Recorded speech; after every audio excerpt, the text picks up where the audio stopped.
এই, তুই কোথায় যাচ্ছিস রে? হ্যাঁ, এবার কাকের দিকে একটা লেজ নাড়ে, তুই চিনিস? হ্যাঁ, এই মা, ওই লোকটাকে তুই চিনিস? তুই লেজ নাড়ছিস ওকে দেখে, তোকে পাত্তাও দিল না, চলে গেল। কেন ইনসাল্ট হোস শিরু? দিয়ে বাবা তেল নেবে, এখন ওদের সঙ্গে দেখ কার সাথে আলাপ পরিচয় করা যায়।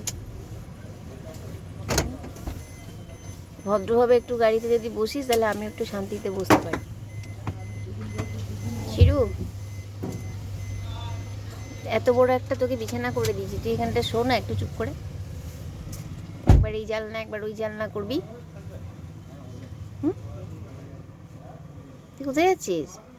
এই শিরো, শিরো, তোর একটা কাজ পড়ে মাঝে মাঝে, বল মামকে নিয়ে আসা। তুই তো থাকলে পারতিস বাড়িতে, তুই পাহারা দিতিস ঘর। চুপু।